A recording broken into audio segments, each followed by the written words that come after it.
You need history? வரலாறு நமக்கு தேவையா? இதுதான் இன்னைக்கு நம்ம பார்க்க போறோம். ஸ்பிரிச்சுவல் சைக்காலஜியா நம்ம தெரிஞ்சுக்க வேண்டிய ஒரு விஷயம் என்ன அப்படிங்கிறது, வரலாறு முழுமையா நமக்கு தேவையா இல்ல பார்ஷியலா நமக்கு தேவையா, இதான் நம்ம தெரிஞ்சுக்க போறோம். முதல்ல நம்ம ஸ்பிரிச்சுவலா நம்ம எடுத்துக்கிட்டோம் அப்படின்னா, புனித வேதங்கள் முதற்கொண்டு இதுக்கு முன்னாடி வாழ்ந்து மறைந்த முன்னோர்களின் இடம் முதற்கொண்டு, இப்போ காவிரி பூம்பட்டினம் அப்படின்ற ஒரு இடம் இருக்கு, கொஃபாக்லி டெஃபே அப்படின்னு சொல்லிட்டு ஒரு இடம் இருக்கு.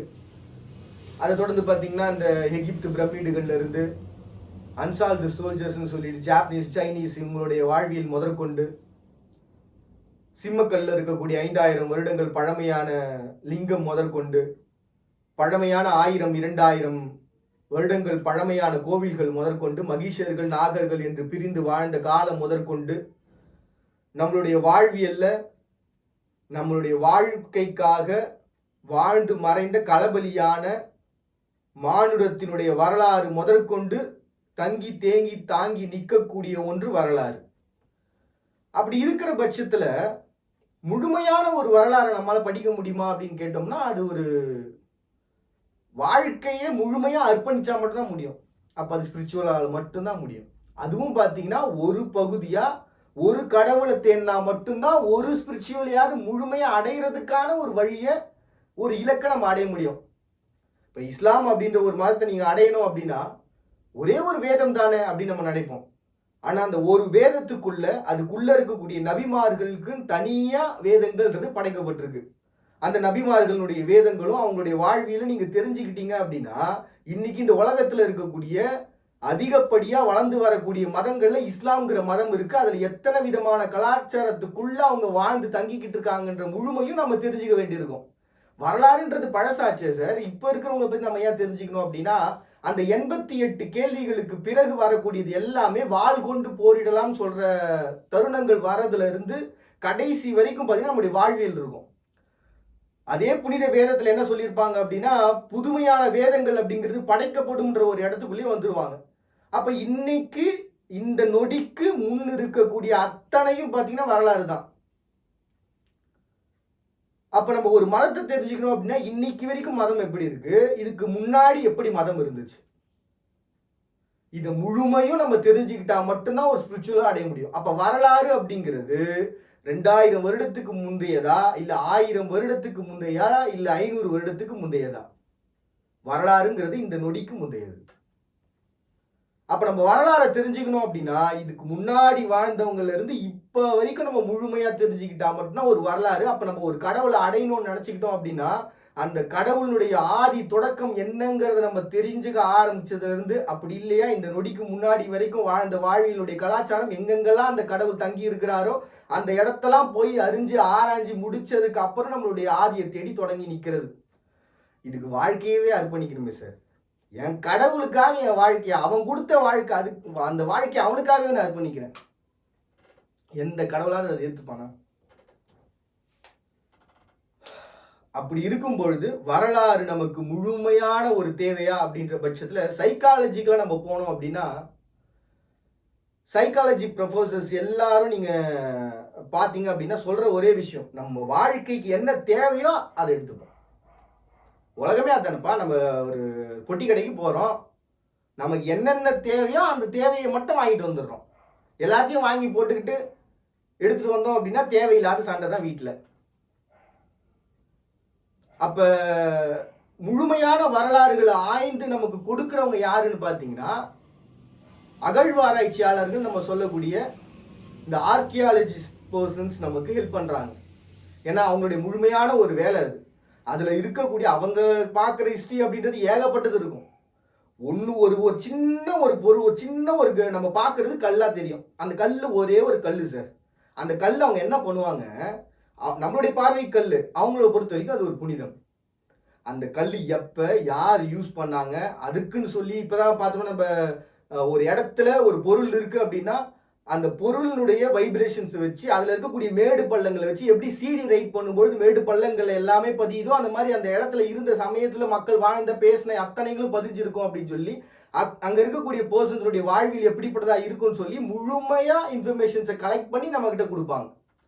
ஆனால் நாம் என்ன பண்ணுவோம், நமக்கு தேவை என்னமோ அதை மட்டும் பார்க்கறதுக்காக வச்சுப்போம். இருந்தாலும் அவங்க என்ன பண்ணுவாங்க, அதுலேயும் எவ்வளவுக்கு எவ்வளவு சுருக்க முடியுமோ அவ்வளவுக்கு அவ்வளவு சுருக்கி நமக்கு வரலாறுகள் கொடுக்குறாங்க.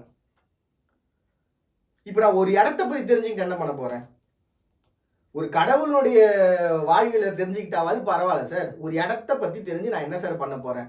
அப்புறம் எதுக்காக ஆர்கியாலஜி டிபார்ட்மெண்ட் ஒன்று வச்சிருக்கிறாங்க. உண்மையாகவே ஆர்கியாலஜி டிபார்ட்மெண்ட் அப்படின்றவங்க வெறும் கடவுள்களை பற்றி மட்டும் நமக்கு எடுத்து கொடுக்குறவங்களா? இடம் சார்ந்த ஒரு வாழ்வியல். இன்னைக்கு ஹரப்பா மொகஜதாரா அப்படின்ற நாகரிகங்கள் நம்ம பேசிக்கிட்டு இருக்கோம். ஆனால் அதுக்கும் மேலே கொடுமணல்ன்ற நாகரிகம் இருக்கு. கீழடின்ற ஒரு அகழ்வாராய்ச்சி நம்ம பண்ணிக்கிட்டு இருக்கோம் இப்போ வரைக்கும். அதுக்கும் முன்னாடி கொஃபாக்லி டெஃபே அப்படின்ற ஒரு இடம் இருக்கு. 10,000 ஆண்டுகளுக்கு முன்னாடி வாழ்ந்த ஒரு மனிதர்களுடைய வாழ்வியல். இப்போ கொடுமணல் நாகரிகம்ன்றது பார்த்தீங்கன்னா இரும்பு காலம் சொல்லுவாங்க. அந்த இரும்பு காலத்துல அதியமான் அப்படின்ற எகிப்துல வாழ்ந்த ஒரு மன்னனுக்கு இங்க இருந்து பொருட்கள் நாணயங்கள்ன்றது கடத்தப்பட்டிருக்கு. அதனால தான் பார்த்தீங்கன்னா எகிப்து அதியமான்ற ஒரு இடம் இருக்கும். நீங்க இந்த ஒரிசா பாலு அப்படின்னு சொல்லிட்டு ஒரு பர்சன், ஒரு வண்டர்ஃபுல்லான ஒரு எக்ஸலண்டான ஒரு ஆராய்ச்சியாளராக நமக்கு வந்து யூடியூப்ல நான் பார்த்த ஒரு பர்சன். அதை விட நிறைய ஆராய்ச்சியாளர்கள் இருக்காங்க. ஒரு எடுத்துக்காட்டுக்காக நான் அவருடைய பெயரை சொன்னேன். ஒரு இடத்துல இருந்து ஒரு நீரோட்டத்தின் மூலமா கடத்தி கொண்டு போற ஒண்ணு. நம்ம ஒரு மரத்தை போட்டுட்டோம் அப்படின்னா அது அந்த அலையினுடைய வேகத்துல அது அங்க போய் சேரும். அந்த அலையினுடைய இப்போ எப்படி ஆமை இங்க இருந்து டிரான்ஸ்ஃபர் ஆகுதோ அந்த மாதிரி நம்ம கட்டியை இங்க போட்டோம்னா தாய்லாந்துக்கு போய் சேர்ந்துடும் சார். அப்படின்ற ஒரு வாழ்வியலை வாழ்ந்திருக்காங்க முன்னாடி இருந்தவங்க அப்படின்ற ஒரு பெரிய ஆராய்ச்சியினுடைய வெளிப்பாடை நம்ம கிட்ட கொடுக்குறாங்க. இப்படி உலகம் முழுக்க பார்த்தீங்கன்னா எவ்வளவு ஆராய்ச்சியாளர்கள் இருப்பாங்க. இதை கேட்கறது எவ்வளவு இன்ட்ரெஸ்டிங்கா இருக்கு. ஒரு ஆமை சார், அந்த ஆமை இங்கேருந்து நீரோட்டத்தின் மூலமாக ரொம்ப தூரத்துக்கு அதால் வந்து துடுப்பு போட முடியாது. அதனுடைய துடுப்பை அப்போ என்ன பண்ணோம்னா அந்த நீரோட்டத்திலேயே பயணித்து இங்கேருந்து பல மைலுக்கு அப்பால் இருக்கக்கூடிய ஒரு இடத்துக்கு போயிட்டு முட்டை போட்டு திரும்பி வரும். இது ஆராய்ச்சி பண்ணுறதுக்கு எவ்வளோ நாள் ஆகும்? இப்போ நான் சொன்னது ஒரே ஒரு பர்சன். இந்த மாதிரி உலகத்தில் எத்தனை மானுடம் இருக்கும், எத்தனை ஆராய்ச்சியாளர்கள் இருப்பாங்க. இத்தனை ஆராய்ச்சியாளர்களும் பலவிதமான கண்டுபிடிப்புகள் கண்டுபிடிச்சு முதல்ல மேலே நம்ம அந்த மின்னல் பட்டுச்சுன்னா ஒன்றும் ஆகாது, டீ கடையில் உட்காந்து பேசிட்டு இருப்போம்ல அந்த கான்செப்ட். அதுக்காகவாது அந்த காசிப்ஸ் பேசுறதுக்காக கூட நம்ம இப்போ அதை பயன்படுத்துகிறோமா அப்படின்றது தான் பெரிய கேள்விக்குறி. ஸோ வரலாறு தேவையான ஆரம்பிச்ச இடமே இதுதான். நம்ம பேசுகிற காசிப்ஸில் வரலாறு இருக்கா? ஒரு 10 வருடத்துக்கு முன்னாடி ஒரு அரசியலை பற்றி காசிப்ஸ் பேசுறதுக்கு கூட்டம் இருந்தது. இன்னைக்கு புகழ் பாடுகிற கூட்டம் தேவையா? அரசியலினுடைய ஆதியினுடைய வரலாறை பேசுகிற கூட்டம் தேவையா? ஒரு டீ கடையில் உட்காந்து அரசியல் பேசாதேன்னு போட்ட ஒரு இடத்துல அரசியல் பேச ஆரம்பிச்சதுக்கு அப்புறம் தான் மக்களுக்கு தேவையான தேவைகள் அத்தனையும் நடக்க ஆரம்பிச்சது. இல்லைன்னா காமராஜர் கட்டி வச்ச அணையோட நின்று இருக்கும், காமராஜர் போட்டு வச்ச மேம்பாலத்தோட நின்று இருக்கும். அப்போ வரலாறு அப்படின்ற ஒரு கான்செப்டை ஒரு சக மனிதன் பேச வேண்டிய அவசியம்ன்றது இருக்கு. அது எல்லா வித துறை சார்ந்தும் இருக்கணும். அப்படி இருந்துச்சுன்னா மட்டும்தான் நம்ம வாழ்க்கைன்றது நல்லா இருக்கும் அப்படிங்கிறது சைக்காலஜி பர்சன்ஸுடைய ஒரு வாழ்வியல். இப்போ ஸ்பிரிச்சுவலாக நம்ம பார்க்கும்பொழுது நம்ம ஸ்பிரிச்சுவலாக நம்ம வந்தோம்னு வைங்களேன் சார், ஒரு மனுஷன் இருக்கான் சார், நீங்கள் பார்த்தீங்கன்னா தெரியும், அந்த எல்லோரா மாதிரியான குகையில் மேலிருந்து வடிச்சது, மேலிருந்து ஒரு பாறையை வடிச்சுட்டே வராங்க. ஒரு இடத்துல அச்சு பிசுங்கினாலும் அதனுடைய ஸ்திரத்தன்மைன்றது போயிடும். ஒரே ஒரு மூக்கு லைட்டாக உடஞ்சிருச்சு, ஒரு ஒட்டுமொத்த கோவிலும்.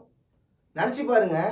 இப்போ இதை வந்து நீங்கள் ஆச்சரியப்படுத்துறதுக்காக நான் சொல்ல, இந்த ஆச்சரியத்தை நம்ம நிறைய டைம் வந்து யூடியூப்லையும் இல்லாட்டி நம்ம காசிப்ஸ்லையும் இல்லாட்டி இந்த ஒரு சின்ன சின்ன ஃபோட்டோஸ்லையும் நம்ம பார்த்துட்டு இருப்போம்.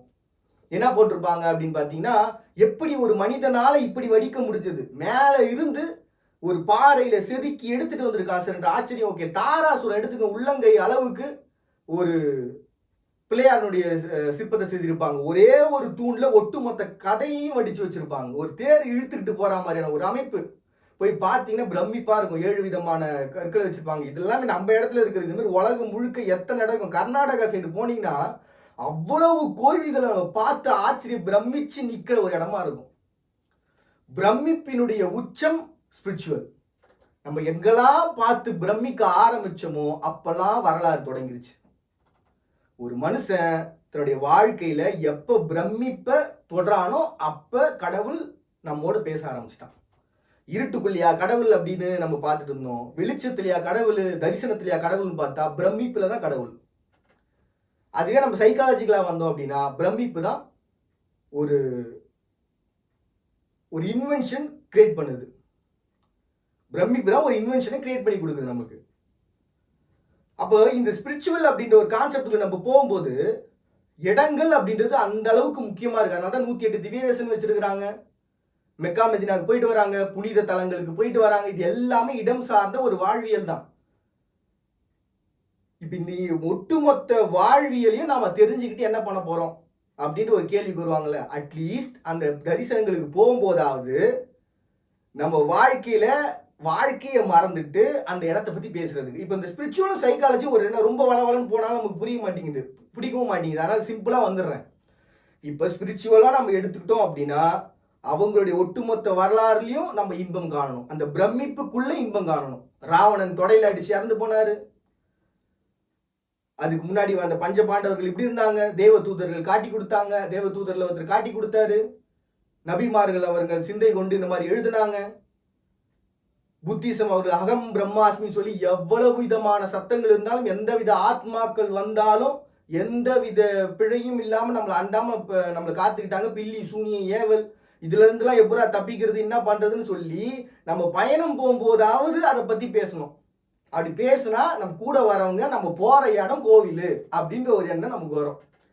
அப்ப நம்ம இடம் சார்ந்த வாழ்வியல வரலாறு என்று பேச வேண்டிய அவசியத்துக்குள்ள நம்ம இருக்கிறோம். தங்கி நிக்கிறோம், தேங்கி நிக்கிறோம், அவசியத்துக்குள்ள இருக்கிறோம். நம்ம பேசலன்னு வைங்களேன், பேசி பேசி ஆட்சியே கவுத்த நம்முடைய வாழ்க்கைன்றது இல்லாம போயிடும். உண்மைதானே?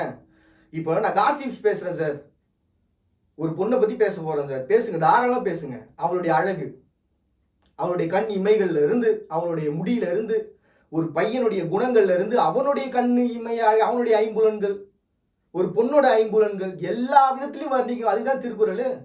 காமத்து பால்ன்ற ஒன்று வச்சிருந்ததுன்னா அனிச்சை பூ அப்படின்ற ஒரு அனிச்சை பூவை இடை மெலிஞ்சிடும் சார். அவ தூக்கி தலையில வச்சா இடை மெலிஞ்சிடும். அந்த அளவுக்கு இடை சிறுகு இருக்கு அப்படின்னு சொல்லி எழுதி வச்சுட்டு போனார் திருவள்ளுவர். காமத்து பாலம் அதானே, வர்ணனை தானே. பேசுற அந்த வர்ணனை அப்படிங்கிறது பிறர் மனம் வாடும் சொல்லா, பிறர் மனம் ரசிக்கும் சொல்லாங்கிறது தான் முக்கியம். இப்போ நான் தகாத வார்த்தைகளை ஆத்தா அம்மா அப்படின்னு சொல்லி வர்ணனையோட போட்டு எழுதி வச்சா எத்தனை வருஷத்துக்கு படிப்பான்? அவள் இப்படி, அவ இப்படி, அவ இப்படிலாம் இருந்தா, இப்படிலாம் நடந்தா, இப்படிலாம் போனா, இந்த இடத்துக்கு பார்த்தேன், இப்படி பார்த்த பார்வையில நான் சாஞ்சேன் சார் அப்படின்னு எழுதினா எத்தனை வருஷம் படிப்பான்? இப்ப நம்ம ஸ்பிரிச்சுவலா பேசும்போது எல்லாரும் என்ன பண்ணிடுவாங்கன்னா, கடவுள் பத்தி பேசுறோம், என்ன நீ திடீர்னு ஒரு காமம் சார்ந்த ஒரு சொல்லை எழுப்புற? ஒட்டுமொத்த வாழ்வியலின் வெளிப்பாடு தான். எல்லோரா முதற்கொண்டு காமத்தை கலைநயத்தோடு பார்த்த ஒரு இடம். எந்த அளவுக்கு கோவிலுடைய மூலஸ்தானம் புனிதமோ அதே அளவுக்கு புனிதம் ஒரு முதல் இரவு. ஒரு புருஷனும் பொண்டாட்டியும் சேர்ந்து வாழற வாழ்க்கையில புனிதமா பிறக்கிற ஒரு குழந்தை, அது இன்னைக்கு உண்மையா முழுமையா பிறந்து வெளில வருதான்றதுதான் கேள்வி. எதுக்காக அவங்க வேலையை எடுத்து போயா அத்தனை விதமான. இப்போ ஒரு சின்ன ஒரு கதை ஒன்று சொல்றேன் பாருங்களேன். இப்ப கோவில்ல எதுக்காக இந்த மாதிரி சிற்பங்கள்லாம் வச்சிருக்காங்க, ஏன் இதை பேசக்கூடாதுன்னு தடுத்திருக்காங்க அப்படின்னா, வாழ்க்கையினுடைய நவாம்சத்தினுடைய சேர்க்கை இருக்கு பாருங்க, இந்த சேர்க்கையை நம்ம தவறா புரிஞ்சிருக்கோமோன்னு எனக்கு தோணுது. இப்போ ஒரு பொண்ணு இப்போ வயசுக்கு வந்துட்டா எல்லாமே தெரியுது, ஒரு ஃபோன் பார்த்தா எல்லாமே பார்த்துடுறோம் சார், எல்லா உணர்வுகளும் நமக்கு வந்துடுது. ஒரு பொண்ணுக்கு வயசுக்கு வரான்னு வைங்களேன், அந்த காலகட்டத்தில் பொண்ணுங்க அவ்வளோ சீக்கிரம் வயசுக்கு வர மாட்டாங்க. ஏன்னா அந்த உணர்வுகள் இருக்காது. நீங்கள் ஒன்றும் இல்லை, இந்த திருவண்ணாமலை பக்கத்தில் இருக்கக்கூடிய ஒரு இடத்துக்கு போனீங்க அப்படின்னா, தன்னுடைய அரசன் தன்னுடைய பொண்ணுக்கு கலவியினுடைய காமத்தினுடைய உணர்வு என்னங்கிறத புரிய வைக்கிறதுக்காக கட்டின ஒரு குளம் இருக்கு, மன்மத குளம்னு ஒன்று. அது பேர். வேலை எடுத்து போய் அந்த அரசன் கட்டு போனா. நம்ம வாழ்வியல் என்னங்கிறத முழுமையா விளக்குற ஒரு உணர்வுன்ற இடம். அப்ப என்னன்னா, முதல்லாம் பாத்தீங்கன்னா அந்த கோவிலுக்கு போக முடியல அப்படின்னா மூங்கில் காட்டுக்குள்ள அனுப்புவாங்க. அந்த மூங்கில் காட்டினுடைய தன்மை, அங்க வரக்கூடிய ஆடுகளினுடைய சேர்க்கை மூலமா அந்த பெண்ணுக்கு ஒரு இணை சேருதுன்ற ஒரு எண்ணம் உள்ள வந்ததுனால அந்த உணர்வு எழுது வயசுக்கு வருவா. அப்படி இல்லையா கோயிலுக்கு போயிட்டு மல்லிப்பூ வச்சுக்கிட்டு சந்தனத்தால அங்க இருக்கக்கூடிய சிற்பங்களை தொட்டு வணங்குன்னுவாங்க. யாரும் கூட போக மாட்டாங்க, அந்த பொண்ணு தான் போவோம். தொட்டு வணங்கும் போது இங்க ஏதோ சிற்பம் இருக்கு, இந்த சிற்பத்துக்குள்ள ஏதோ ஒரு வடிச்சு வச்சிருக்காங்க, இது என்னன்னு பார்க்கும்போது அந்த சிற்பத்தினுடைய ஊடாக அதை பார்க்கும்போது நமக்கு எழக்கூடிய உணர்வுகளின் ஊடாக அவளுக்குள்ள எழக்கூடிய அந்த உணர்வுகள் மூலமா வயசுக்கு வருவா. ஒரு பொண்ணு வயசுக்கு வர்றதுக்கு அவ்வளவு விஷயங்களை வடிச்சு வச்சிருக்காங்க. இப்போ இது எல்லாமே வரலாறு சார். இப்போ எல்லாமே மாறிடுச்சு சார். இப்போ அந்த கோவிலே தேவையில்ல, இடிச்சிடலாமா சார் அப்படின்னு கேட்டீங்கன்னா, தஞ்சை பெரிய கோயிலை நீங்க இடிச்சிருவீங்களா? இடிச்சா என்ன ஆகும்? இப்ப நம்ம பேசின அந்த வார்த்தையே எவ்வளவு பெரிய பாதிப்பு. இதுக்கு ஸ்பிரிச்சுவல் மட்டும் இல்ல, சைக்காலஜிஸ்ட் பர்சனே எதிர்ப்பு தெரிவிப்பாங்க. எல்லாமே நம்ம முன்னோர்கள் நம்ம வாழ்ந்த வாழ்வில். ஆனா நம்ம வரலாறு படிக்க மாட்டோம். என்னடா நியாயம் இது? எல்லாம் இருக்கட்டும் சார், வச்சு பார்த்துக்கிறதுக்கா சார் இடம் கேட்குறேன்? அழகு பார்க்கறதுக்கா? புக்கு வாங்கி வாங்கி வாங்கி செல்ஃபில் நான் வச்சுப்பேன் சார். யாரெல்லாம் வந்து பார்த்தாங்க அப்படின்னா நான் படிப்பாளி அப்படி சொல்லிக்கிறதுக்கா? படிச்சுட்டு அர்த்தம்ட்ட கொடுக்கணும். அதில் வாழ்க்கை. அதில் நம்ம என்ன கற்றுக்கிட்டோன்றத ஒரு வேலையிலையோ ஒரு இடத்துலையோ சொல்லணுன்ற கூட அவசியம் இல்லை. ஒரு டீ கடையில் ஒருத்தன்ட்டு சொன்னால் போதும். ஒரு வேள்பாரின்ற ஒரு புத்தகம், ஒரு படைப்பு இருக்குன்னு வைங்களேன். என் வாழ்வியினுடைய பிரமிப்பினுடைய ஒரு படம் ஒரு படைப்புன்னு வைங்களேன்.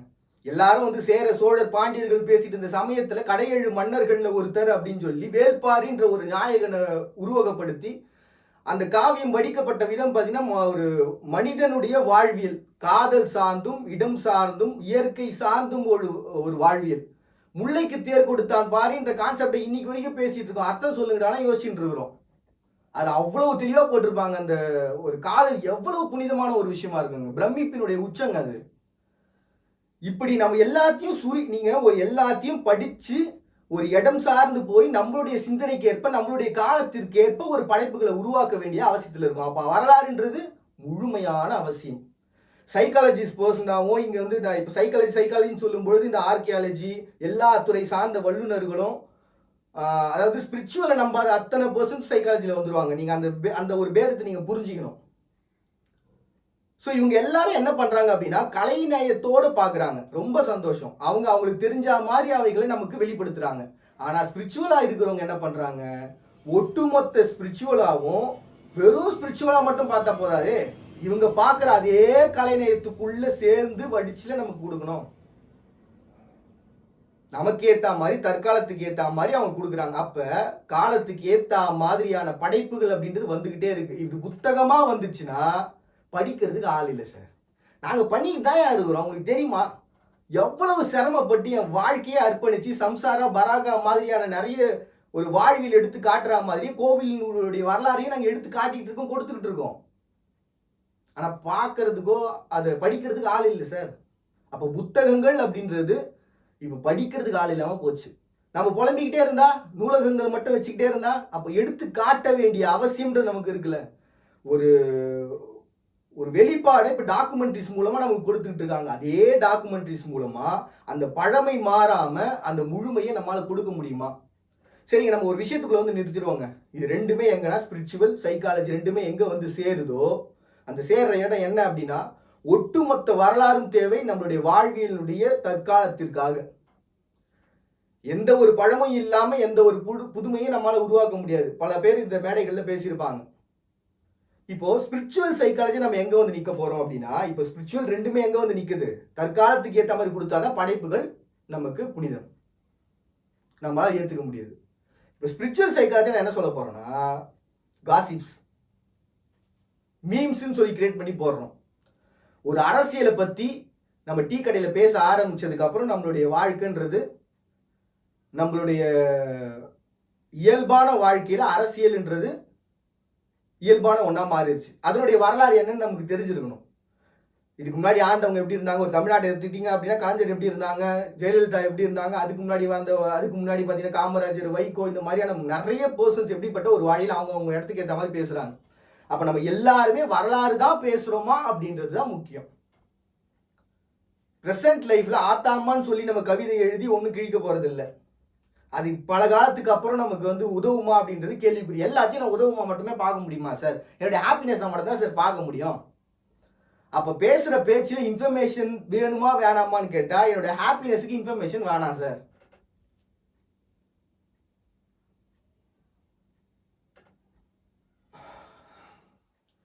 இப்போ நம்ம வாழ்க்கையில வரலாறுன்றது தேவைன்னு ஆயிடுச்சு. ஆனால் முழுமையா தேவையா பார்ஷியலா தேவையா? அவங்களுடைய வாழ்வியலினுடைய அடிப்படையினுடைய தேவைகளுக்கு ஏற்ப பிறழ்ந்துதான் இருக்கு. அதுல எந்த மாற்றமும் கிடையாது. இப்போ ஸ்பிரிச்சுவல் சைக்காலஜியை நான் என்ன எதிர்பார்க்குறேன்னா, நம்மளுடைய தற்காலத்துக்கு ஏத்த மாதிரி ஒரு படைப்பை உருவாக்குறது இல்லை, நம்மளுடைய வாழ்வியல்ல நம்ம உபயோகப்படுத்துற நம்ம பார்க்கிற ஒவ்வொரு இடத்தினுடைய தன்மை என்னங்கிறத நம்ம முழுமையா வெளிப்படுத்த வேண்டிய அவசியத்துல இருக்கிறோம் அப்படின்ற. வரலாற்றின் தன்மை என்னங்கிறத நம்ம முழுமையா சொல்லலைன்னா நம்மளுடைய வரலாறை நம்ம இழந்துருவோம். அது எப்படி சார் வரலாற்றினுடைய தன்மையை நம்ம சொல்றது? ஒரு பேனாவை எடுத்துக்கங்க சார். ஆரம்பத்துல ஒருத்தர் ஒரு மைய ஒன்று கண்டுபிடிக்கிறாங்க. இப்போ கேரளா பக்கம்லாம் போனீங்க அப்படின்னா அவங்க அந்த கதகளி ஆடும்போது ஒரு மை தடுவாங்க. இன்னைக்கு வரைக்கும் அந்த இயற்கையாக கிடைக்கக்கூடிய அந்த கற்கள்லேருந்து எடுக்கக்கூடிய அந்த மையை வச்சு தான் அவங்க மை தடுவாங்க. இந்த மாதிரி ஒரு மையில ஜாப்பனீஸு சைனீஸு அவங்க வந்து அந்த மரத்தை அச்சு எடுத்து அதுக்கப்புறம் அதில் வந்து ஒரு மையை நம்ம போடணும்னு சொல்லி ஒரு மையை எடுத்து கோழி ரெக்கையை எடுத்து அதில் அச்சாணிகள் வச்சு காலம் போய் அதுக்கப்புறம் மை உருவான காலமாகி அதுக்கப்புறம் இந்த அமெரிக்காவில் பால் பாயிண்ட் பெண்ணுக்காக கியூவில் நின்ற காலம் போய் இன்னைக்கு 2 கோடியே இல்லாட்டி 200 கோடி அளவுக்கு ஒரு பேனா வைரம் பதிச்ச பேனா ஒன்று விற்கிறாங்க அப்படின்னு சொல்லி நம்ம ஒரு பேனாவை எழுதுறதுக்காக பயன்படுத்துகிற ஒரு பேனா கடந்து வந்த ஒரு பாதைன்னு இருக்குல்ல, அந்த பாதை எவ்வளவு பாசமானதுன்னு நம்ம சொல்ல வேண்டியிருக்கு. இந்த உலகத்தினுடைய அத்தனை விதமான கலாச்சாரங்களும் பாசத்தினுடைய அடிப்படையில தான் இயங்கிக்கிட்டு இருக்கு. பாசம் இல்லாம ஸ்பிரிச்சுவலும் கிடையாது, சைக்காலஜியும் கிடையாது. நம்ம பயன்படுத்துகிற போற வர அத்தனை இடங்களும் எந்த அளவுக்கு பாசம் மிக்கதுங்கிற தன்மை கொண்டு நம்ம வெளிப்படுத்தினா மட்டும்தான் வரலாறு நிற்கும். அப்படி இல்லைன்னா வெறும் கதைகளா போயிடும். இப்போ காசிப் பேசும்போது அந்த தன்மையை நம்ம சொல்றோம் அப்படின்னா அந்த தன்மையை சொல்லணும். அப்போ வாழ்ந்துக்கிறான் சார், அவன் பாருங்க சார் எல்லோரும் கட்டிக்கிறான் சார், போயிடறான் சார் அப்படின்னும் பொழுது அந்த தன்மை இல்லாம இல்லடா அப்போ வாழ்ந்தவங்களுடைய தன்மை அப்படிப்பட்டது இன்னைக்கு அதெல்லாம் நம்மளால பண்ண முடியல, அப்போ இத்தனை பண்ணியிருக்கிறான் அப்படின்னா இன்னைக்கு நம்மளால பண்ண முடியணும்ல, ஏன் நம்மளால முடியல அப்படின்ற தன்மைக்குள்ள நம்ம வந்து நிற்கும் போது மட்டும்தான் அவங்க அப்படி ஒரு அழகான ஒரு வாழ்வியல் வாழ்ந்திருக்கான் சார், ஒரு பாசம் கொண்டிருக்கான் சார். அவனுடைய வாழ்க்கை பாசமான என்ன? காதல், காமம், ஊடல், வர்ணனை, ரசனை அத்தனையும் கலந்த ஒண்ணுதான் பாசம். ஒரு குழந்தை அழுதாலும் சிரிச்சாலும் ஏங்கினாலும் தும்பினாலும் விக்கினாலும் வாந்தி எடுத்தாலும் பேண்டாலும் மோண்டாலும் தூக்கி வச்சு கொஞ்சற பாசம் ஸ்பிரிச்சுவல்லையும் சைக்காலஜிலையும் இருக்கும். அதனுடைய வெளிப்பாடு நம்ம போற டாக்குமெண்ட்ரிஸ்லையும் நம்மளுடைய வேதங்கள்லையும் முழுமையா தங்கி மட்டும் இருந்து என்ன பிரயோஜனம்? அதனுடைய வெளிப்பாடு முழுமையா வெளியில வருதா அப்படிங்கிற எண்ணம் நம்ம எல்லாருக்குள்ளயும் வேணும். இப்போ எப்படி ஒரு அரசனையால மக்கள் ஓட்டு போட்டு தேர்ந்தெடுக்கிறானோ நம்மளுடைய தேவை என்னங்கிறதையும் மக்களுடைய தேவை என்னங்கிறதையும் நம்மளுடைய வெளிப்பாடா இருந்தாதான் இந்த டாக்குமெண்ட்ரிஸ்லாம் நமக்கு வந்து சேரும். சார் என் தேவை என்ன சார்? எனக்கு ஒன்றும் இல்லை சார், ஜாலியாக சிரிச்சு பேசிட்டு இருந்தால் போதும் சார், ஜாலியாக இருக்குது சார், எனக்கு வரலாறே தேவையில்லை சார். அப்போ படைப்புகளை யூஸ் பண்ணாது அப்படின்னு ஒரு கோவம் வருமா வராதா? சார் ஃபோனுன்னு ஒன்று யூஸ் பண்ணுறோம் சார், இஃபின் அலிதம்னு யாருன்னு கேட்டால் எனக்கு தெரியாது சார். அப்போ அவங்களுக்கு கோவம் வரும். ஆனால் முதல்ல எப்படி சார் உருவாயிருக்கும்? அப்போ அப்படி எப்படி ரெடி பண்ணியிருப்பாங்க? ஒரு இந்த புள்ளியினுடைய நுனி அப்படின்னு சொல்லி ஸ்பிரிச்சுவல் சொல்லுவாங்க. புள்ளியினுடைய நுனியில் வந்து பார்த்தீங்கன்னா ஒரு தண்ணீர் துளி, அதில் ஒரு பெரிய ஓங்கிய மரம் தெரியும். அதுவே இங்கே வந்தோம் அப்படின்னா சைக்காலஜிக்கலாக இஃபின் அலிதம் அவங்க வந்து ஒரு லென்ஸ் வைப்பாங்க, அது ஆப்போசிட்டாக வந்து விழும். அந்த ஆப்போசிட்டாக விழுந்த இடத்த நம்ம பார்க்க முடியுதுன்ற பட்சத்தில் அதை ஒரு புகைப்படமாக உருவாக்க முடியும்னு சொல்லிட்டு பாஸ்பரஸ் மாதிரியான ஒரு பிளேட்டை வச்சு அதுலேருந்து அதுக்கப்புறம் கொஞ்சம் கொஞ்சமாக பரிணமிச்சு அவரே தியரியை தான் உருவாக்கிட்டு போயிட்டு இருப்பாரு, புக் ஆஃப் தியரின்னு சொல்லிட்டு. அந்த தியரியை வச்சு பல வருஷத்துக்கு அப்புறம் கிரியேட் பண்ணியிருப்பாங்க. அப்போ ஃபோன் நம்மகிட்ட வந்து சேரும்போது அந்த ஃபோனை தூக்கி போட்டு உடைக்கும் போது அடுத்த வாட்டி இது முழுமையாக தெரிஞ்சுக்கிட்டோம் அப்படின்னு ஃபோன் என்ன ஆகும்? ஆஹா, ஃபோனை உடைக்கும், பாவம் எப்பயோ ஒரு காலத்தில் யூஸ் பண்ணிக்கிறாங்க, அதை நம்ம யூஸ் பண்ணக்கூடாது. அந்த தன்மை கிடைக்குமா கிடைக்காதா? தன்மை கொண்டு நம்ம வாழ்க்கையில் நம்ம பயன்படுத்துகிற பொருட்கள் முதற்கொண்டு போகிற இடம் முதற்கொண்டு நம்ம பாசம் கொண்டு அவங்களுடைய வரலாறை தெரிஞ்சுக்கிட்டோம் அப்படின்னா எல்லாருக்குள்ளேயும் தன்மை உருவாகும். எல்லாரும் எல்லா கலாச்சாரத்தையும் ரசிக்க ஆரம்பிப்போம், எல்லாருடைய வாழ்வியலை நம்ம ரசிக்க ஆரம்பிப்போம். இது எல்லாமே பண்ணிக்கிட்டு தான் இருக்காங்க, ஆனால் மக்கள்கிட்ட போய் சேர மாட்டுது சார். இப்போ பாசம் கொண்டு நம் வரலாறை மக்கள்கிட்ட கொண்டு போய் சேர்க்க வேண்டியது ஆளுமையினுடைய கடமையா, பாசம் கொண்டு வரலாற்றை தேக்கி தங்கி பிடிச்சி வைக்க வேண்டியது ஒரு தனி மனிதனுடைய கடமையா அப்படின்ற கேள்வி எழுப்பிட்டு மறுபடியும் எல்லாரும் இதே போல ஒரு அழகிய தருணம் சந்திக்க அவங்க பாண்டி நீங்க பார்த்துட்டு இருக்கீங்க. இந்த நிகழ்ச்சி இன்ட்ரெஸ்டிங் இன்ஃபோ.